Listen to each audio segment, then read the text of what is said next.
I do want to get into a topic you spoke about, the whole concept of this selling your soul topic. There's this one Kanye lyric that has always stuck with me, right? He says, I sold my soul to the devil. It was a crappy deal. At least it came with a few toys like a Happy Meal.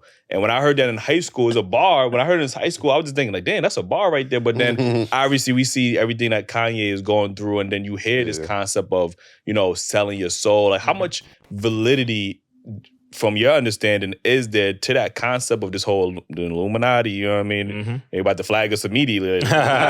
So in your expertise or opinion or knowledge or whatever, how much validity is that? It's very valid. There are people who have come out, multiple people from Wolvicki to, I think it was our brother Noriega, who talked about a door that you can go through. Right, yeah, Choose to go through this door, go through that door. But if you go through that door, you know what comes with that. There are a lot of people who have exposed Hollywood, and each one of them who did, you don't hear about them as much anymore unless they pivoted, and made some kind of move to remain relevant. But it's very, very valid. Hollywood used to be called Hollywood Land. And it's named after the Holly Reef. Now you have to go back into ancient Rome. You're talking about the Roman Saturnalia and the festival of orgies and sex that they used to have. And they were sun worshipers. So they would dance around and have sex with everybody. Random sex, and pushing the illusion and all that kind of stuff. So Hollywood is adopted from that mentality, that type of culture. So they brought that over here to the West. And of course, America gives Greece the credit for being the mother of Western culture, the mother of Western society. Athens, Greece. This is what America gives, say that's our mama. Okay, so everything that was over there in Greece, from the cathedrals all the way to the stadiums, to the same-sex behavior, to the animalistic sexual expressions, all of that was over there in Europe first. They brought it over here piece by piece. So to answer that question, yes, it's real. And every process to get involved in it is real. You have to compromise sexually. You have to compromise your integrity. You have to compromise your morals. You have to compromise your children, your money. You have to compromise everything. Depending on how high you want to go, you will have to give up more and more and more. It's very real. It does exist. Again, I'm from Compton. Right. So I'm right up the street from Hollywood. And I've seen some of these things. I've been invited to certain places as far as events and things like that. But when I get to these events, I see who is who.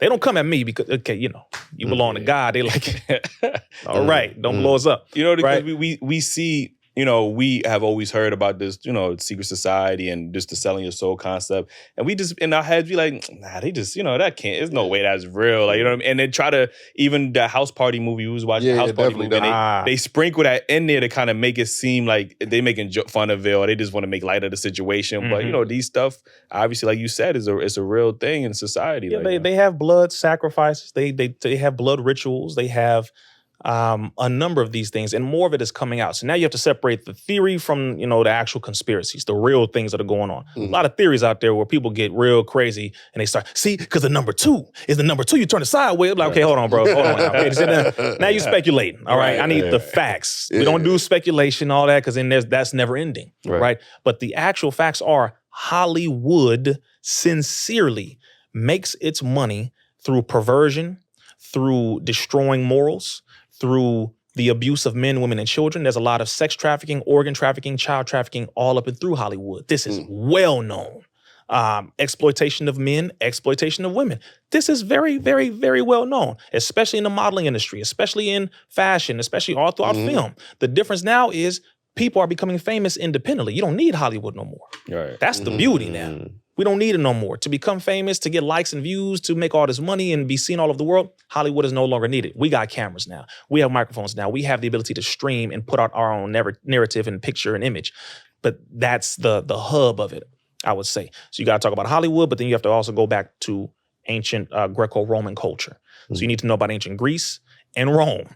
Once you learn about that, then you can just put it on top of Hollywood and realize, everything that was over there is eventually going to be over here, and not just in Hollywood, but all of America. So yeah, that stuff does exist. Last point I'll mention is a lot of these parties, like when you talk about Jeffrey Epstein, you talk about Ellen DeGeneres and all these different people. Yeah, Bohemian Road? Bohemian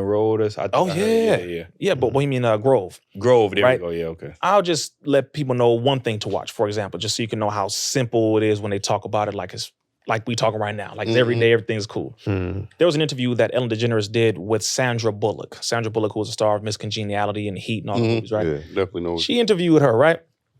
And Ellen said, tell the people what kind of facial you get, you know, because they have different facials to make yourself look younger. She said, well, you know, it's a facial where, you know, they take the serum from, you know, she was trying to be soft with it. Ellen said it's from foreskin of Korean babies. I saw that. And she calls it the penis facial, where they have the foreskin that's chopped off of Korean babies' penises. I'm sorry, y'all, you got to hear the truth. And they extract from that the cells and things like that, and they inject it into the faces of these women who are going to pay for it. Now, if you can flagrantly say that, and they was laughing, talking about, ha, ha, ha, ha, ha, like, whoa, did you not just, hold on, hey, did y'all not hear what the hell this woman just said? So you have, okay. So it's like, that's one piece. Then on the other side, you got to know the blood sacrifices, the blood rituals when it comes to children. The adrenochrome thing that people go into when it's a mixture of blood and adrenaline from scaring children and then siphoning their blood, that there is truth to that. There is truth to that. A lot of these secret societies. What was that called? It was like spirit cooking. It was like, spirit cooking. Yeah. I believe it's Brovovic or something like that is the white lady heavily in the film industry and fashion industry. This stuff is very real. Now, again, if you want to confront this evil, you know, this is when you start getting into real topics on these shows, right? Where you start talking about things really affecting the world. You can't run from it. If you want to get involved in it, you got to go all the way. But don't try to, you know, dip and dive into it. But again, this stuff is very real, bro. Right. It's a lot. Like I don't want to go too deep into it because it does exist, but you have to be willing to face it. Right. The reason why it's hard to believe sometimes is because, like, who blatantly says you got baby, you know, on, you know what I'm saying? Look up that interview, Sandra Bullock, Ellen DeGeneres, and type in penis facial. It's going to blow your mind. Even the fact that, you know, people think it's UFOs out there, but they're calmly saying, oh yeah, it's true now. It's a fact. But it's hard to believe it because we've been saying it for so long, and now they're just agreeing with you like, oh yeah, they out there. Yeah. And then when they pop up walking on the road with you, you're like, oh shit, we did tell you. You know what I mean? So it's hard to believe stuff that you know, but it's unbelievable to hear you actually say. We've been desensitized with so many lies, bro, to where when we hear the truth, it sounds crazy. Right, That can't be true. But yeah, it is true. Because they've been putting the lies in front of our face so long in the books and TV and movies and cartoons. Movies, definitely. And they just been doing this to where when we finally see it,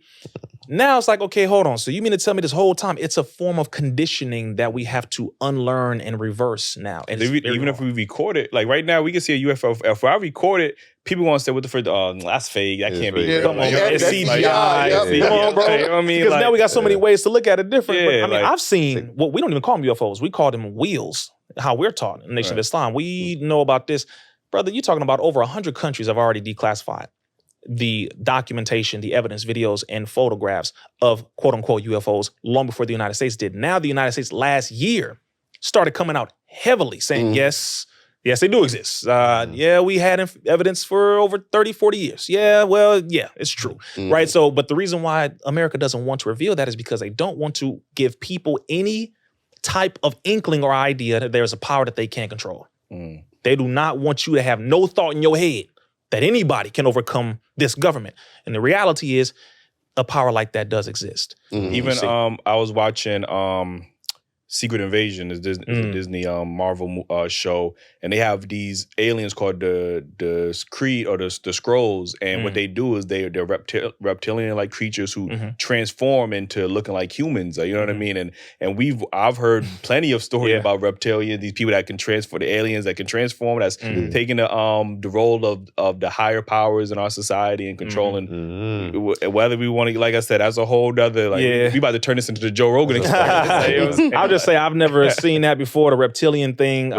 Is it possible? Sure. Is it possible? Sure. But then again, hell, you have people with about 10 different personalities and they switch up and do things depending on who's in the room. Right. All right. So you can say that's a metaphorical version of it. But as far as the physical reptilian-like human beings, I don't know. I wouldn't doubt it. I've never experienced it. I don't go too far into the stuff that I don't know at all. Nah, I mean, the person who I believe pushed that thought or that idea long before the Bible, because if you're going biblically, then you look at the snake who whispered to Eve in the garden. Well, snakes don't talk. Right. All right. You know what I mean? So, so because now it's like, well, damn, snakes talk back then, but they don't talk now. Right. Isn't evolution supposed to take place, not de-evolution? Right. Whatever. So that's a whole nother conversation. But we are taught that, that was a person. And that's metaphorically dealing with people who we have in our lives that whisper things to us that are not right, not good, that are lies that will cause damage in our life. That's why we call them snakes. Okay, so that's another way of looking at it. But again, the reptilian stuff that David Icke, for the most part, is well known for pushing that most of Europe just couldn't stand him for pushing. Caucasian white dude has been pushing this information long before Joe Rogan was born, before Alex Jones, even.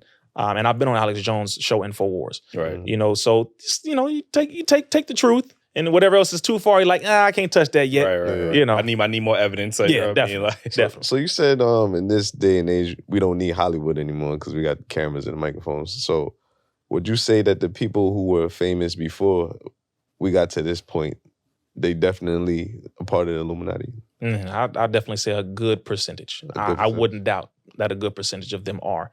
And then you have some who you have to look at exactly what they are pushing and what they're endorsing. Look at what people are supporting. Look at what they're endorsing. Look at what they're pushing. Look at it thoroughly. Okay.